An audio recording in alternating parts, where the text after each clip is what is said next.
Bonjour tout le monde, c'est Jello de la chaîne Jello et bienvenue sur ce tout premier épisode des analyses techniques, donc de cette série de vidéos dans lesquelles on va essayer d'apprendre tous ensemble les bases en fait de l'analyse technique. Donc dans un premier temps, on va d'abord voir quelques petites définitions.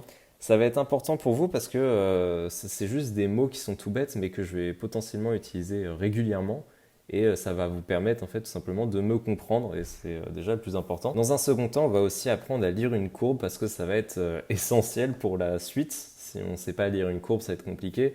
Et surtout, ça va être aussi la base parce que dès l'épisode 2, en fait, si vous voulez, on va rentrer dans le cœur même de l'analyse technique.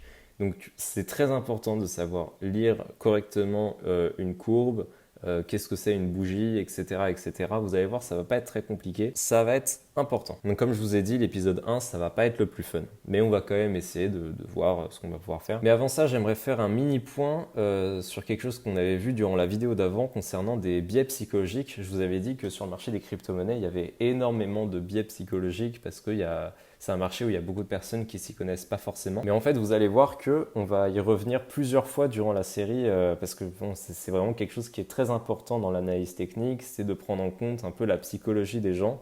Et vous allez voir que ça va être très important, non seulement pour analyser le marché, mais aussi pour vos propres décisions.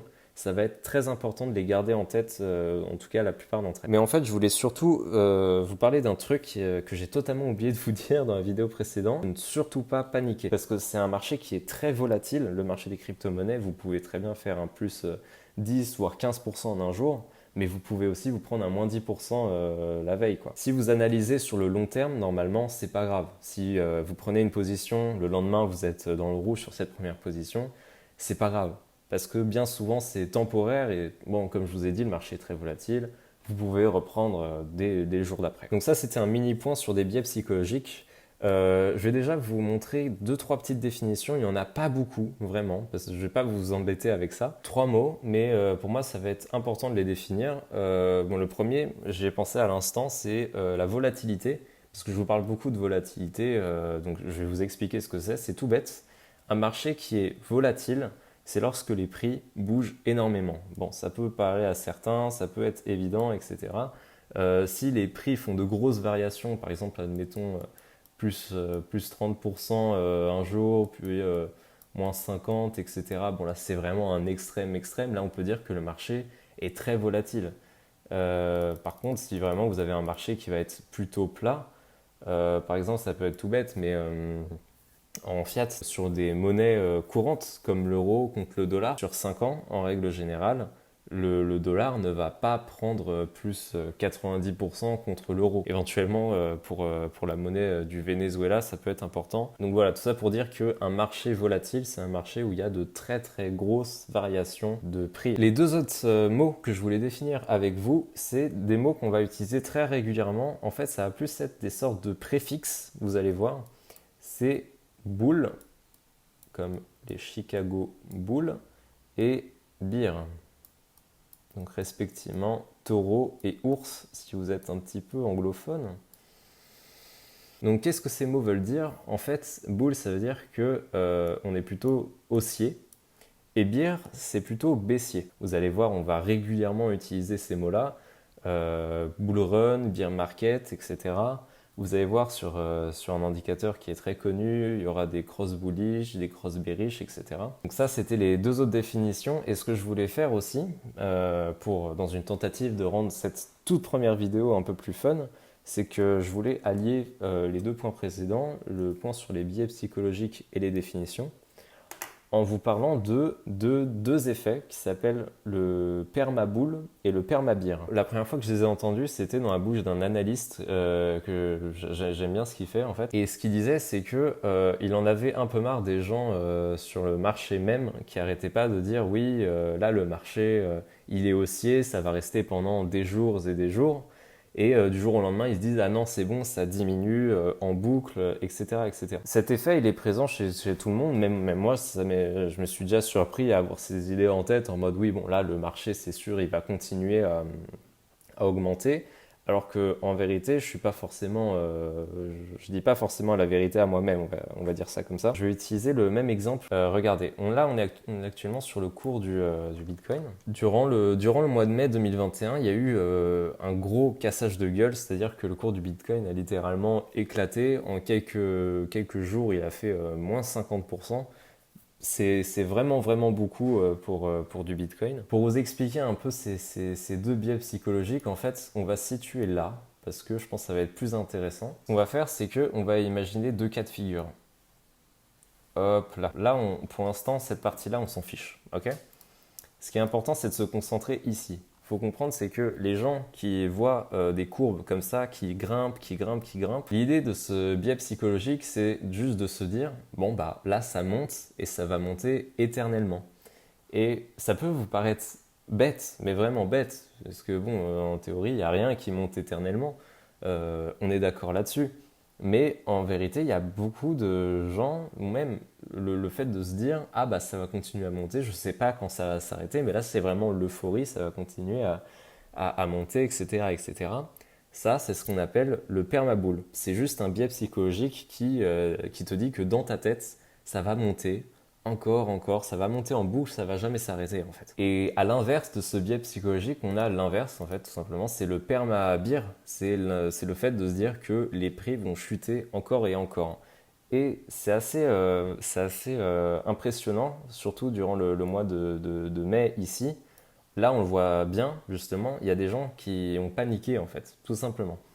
C'est que là, dans leur tête, jusqu'à maintenant, le prix, il allait augmenter ici. Là, dans leur tête, c'était l'euphorie, ça allait jamais s'arrêter, ça y est, on était parti pour aller chercher des prix qui sont très très hauts. Et du jour au lendemain, et là, regardez, le cours a littéralement s'est écroulé en fait. C'était une hécatombe. Et en fait, c'est ça l'idée du permabear, c'est que les gens, à ce moment-là, pendant que le prix était en train de baisser continuellement, les gens se disaient en boucle, mais ça va jamais s'arrêter. Là, on va toucher le tréfonds. Le Bitcoin, c'est fini, ça n'existe plus. Les crypto-monnaies, c'est une technologie à mettre à la poubelle. Et là, on a un très bon exemple de pourquoi il faut ne pas paniquer. Il y a des gens qui ont pris des positions ici en se disant, bon, bah voilà, ça va continuer à augmenter. Du jour au lendemain, ça s'écroule. Et en fait, des gens, finalement, ils vendent, je sais pas, à ce niveau-là. Et en fait, ils font énormément de pertes.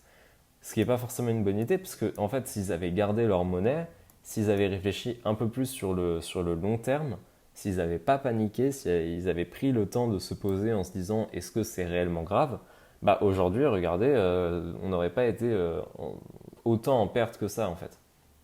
Donc c'est pour ça que faut faire attention à ces sortes de petits biais psychologiques, permabull, permabir, et aussi de ne pas paniquer. Donc j'espère que j'ai été clair. Là, je le raconte un peu au pif. C'était pas prévu de base que je parle de ça. Mais voilà, à présent, on va essayer de lire un graphique, parce que là, ça ne vous parle pas forcément. On n'a pas l'habitude de représenter des graphiques comme ça, souvent dans la tête des gens.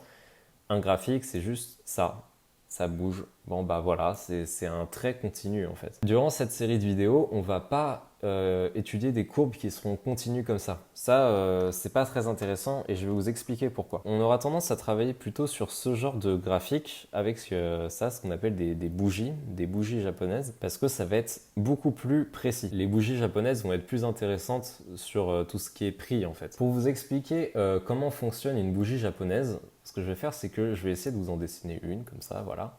Là, on a le corps de la bougie. Et là, on a ce qu'on appelle les mèches. C'est ce qu'on a vu du coup sur le graphique de tout à l'heure.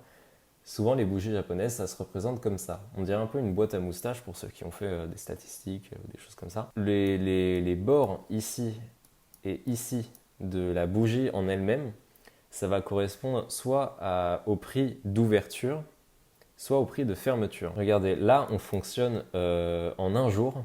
Donc, si on prend par exemple aujourd'hui le 16 décembre 2020, le prix d'ouverture, c'était environ 19 000 euros, 19 000 dollars, pardon.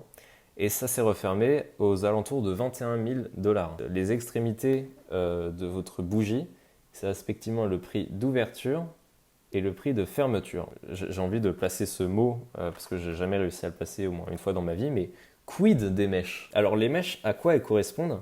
En fait, si vous voulez, là, tout à l'heure sur le graphique, une bougie, ça correspondait à un jour, un J. Mais le truc, c'est que le prix en un jour, il va énormément bouger. C'est-à-dire que si c'est un graphique continu, on va dire que ça commence là, ça peut monter très haut, ça va descendre très bas, etc. Et hop là, ça va remonter un peu et ça va se clôturer là. Ok. Si on reporte ce graphique-là sur une bougie, ça nous donnera du coup, si vous avez bien suivi, là, on a le prix de clôture. Ici, on a le prix d'ouverture. Étant donné que le cours a énormément varié durant la journée, on va le représenter par des mèches. C'est-à-dire que là, durant cette journée, le prix maximum a été atteint à ce niveau-là. Et donc, du coup, on va faire une mèche qui va se monter à ce niveau-là. Voilà. Et à l'inverse, là, on a le prix minimum qui a été atteint en une journée. Du coup, on va faire une mèche qui descend ici. Et là, vous avez votre explication de la bougie japonaise. Donc, pour vous résumer grossièrement, qu'est-ce que fait une bougie japonaise? En gros, sur la bougie, on a ici le prix d'ouverture ou de fermeture, pareil de l'autre extrémité. Et en fait, les mèches, elles vont juste vous indiquer le prix maximum et le prix minimum qui a été atteint sur la période. Donc si par exemple on choisit une période d'une semaine, d'un mois, ça va être le prix maximum et minimum qui a été atteint durant le mois.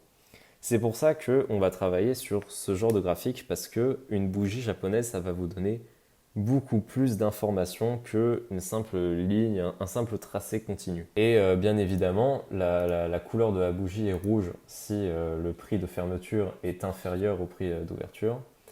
Et inversement, la bougie va être verte quand le prix de fermeture va être supérieur au prix d'ouverture. C'était donc le premier épisode dans lequel je vous apprenais les petites définitions. Je vous ai fait aussi un mini point sur tout ce qui est biais psychologique. On a également appris tous ensemble à savoir lire un graphique. On se retrouve donc dans quelques jours pour l'épisode 2 et dans l'épisode 2, on va commencer à rentrer directement dans l'analyse technique. Ce sera normalement beaucoup moins ennuyeux qu'aujourd'hui. En fait, on va vraiment faire de l'analyse à proprement parler et on va même s'attaquer à une des bases de l'analyse technique qui va être très très importante, à savoir les supports et les résistances. Je vous remercie d'avoir regardé cette vidéo et on se retrouve très vite pour la suite. Merci beaucoup.